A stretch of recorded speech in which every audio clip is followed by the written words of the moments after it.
മോഡിജിയെ 100% വിശ്വസിക്കുന്നു.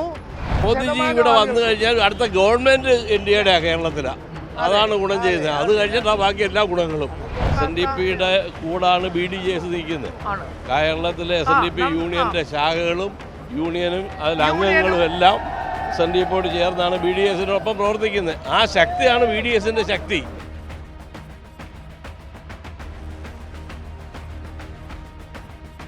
വളരെ ആവശ്യത്തിലാണ്. രാവിലെ 7 മണിക്ക് കായംകുളത്ത് നിന്ന് പുറപ്പെട്ടതാണ്.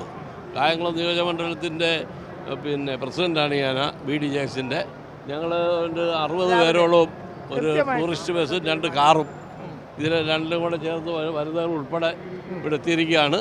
മോദിജിയെ കണ്ട് അദ്ദേഹത്തിൻ്റെ പ്രസംഗം കേൾക്കുകയും അതനുസരിച്ചുള്ള ഭാവി രാഷ്ട്രീയ പ്രവർത്തനങ്ങളും ഇലക്ഷനെ നേരിടാനുള്ള എല്ലാ കാര്യങ്ങളും വളരെ സജീവമായിട്ട് ചെയ്യത്തക്കുള്ള പ്രവർത്തകർ മുഴുവനും, ഞങ്ങൾ മാത്രമല്ല ഈ വന്നു കൂടിയിട്ടുള്ള മുഴുവൻ ജനങ്ങളും അടുത്ത ഭരണം കേരളത്തിലാണ് NDAയുടേതായിരിക്കും. മോദിജിയുടെ വരവ് എത്രത്തോളം ഒരു ഗുണം ചെയ്യും ഇവിടെ പാർട്ടിക്ക്? ഇവിടെ പാർട്ടിക്കെന്നല്ല, ഇവിടെ മോദിജി ഇവിടെ വന്നു കഴിഞ്ഞാൽ അടുത്ത ഗവൺമെന്റ് NDAയുടെ കേരളത്തിലാണ്. അതാണ് ഗുണം ചെയ്യുന്നത്. അത് കഴിഞ്ഞിട്ടാണ് ബാക്കി എല്ലാ ഗുണങ്ങളും. ആദ്യമേ ഭരണം അധികാരത്തിൽ വന്നു കഴിഞ്ഞാൽ പിന്നെ ഇതെല്ലാം മാറിയിരിക്കും. ഒരു മാറ്റം ഇവിടെ ഉണ്ടായിരിക്കും. അഴിമതിയില്ലാത്ത ഒരു ഭരണം ഇവിടെ ഉണ്ടാവും. SNDPയുടെ ഒരു പിന്തുണയും കൂടെ. SNDP എന്ന് പറഞ്ഞാൽ SNDPയുടെ കൂടാണ് BDJS നിൽക്കുന്നത്. കേരളത്തിലെ SNDP യൂണിയന്റെ ശാഖകളും യൂണിയനും അതിൽ അംഗങ്ങളും എല്ലാം SNDPയോട് ചേർന്നാണ് BDSനൊപ്പം പ്രവർത്തിക്കുന്നത്. ആ ശക്തിയാണ് BDSന്റെ ശക്തി.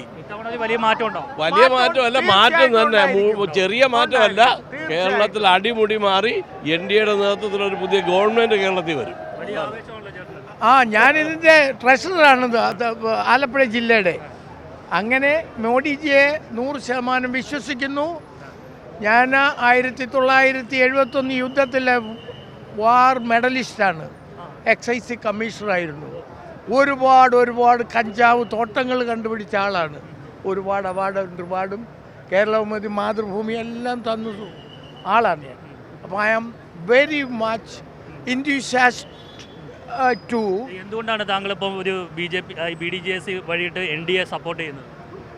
NDA സപ്പോർട്ട് ചെയ്യുന്നത് പറഞ്ഞാൽ ഞങ്ങളുടെ ഈ ഡിഫൻസുകാർക്ക് കിട്ടേണ്ട പെൻഷനും ബാക്കിയെല്ലാം സമയത്ത് കിട്ടുന്നു. ഇവിടെ 5 വർഷമായിട്ട് DA കിട്ടിയിട്ടില്ല ഇത്. പിന്നെ നമ്മളിവിടെ ഈ ഗവൺമെൻറ്റിന് സപ്പോർട്ട് ചെയ്യേണ്ട കാര്യമില്ല. So we have to support a government which deliver excellence governance.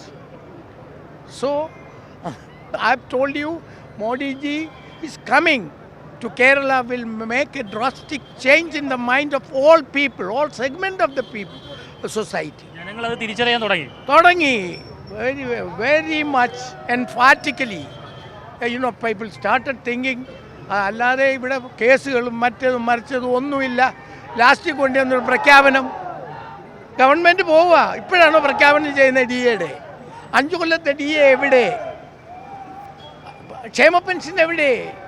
So there is going to be a drastic change. Modi is from a humble beginning. India is number 3rd in the world economy. ലോകശക്തികളിൽ അറിയപ്പെടുന്ന രാജ്യമായി മാറി.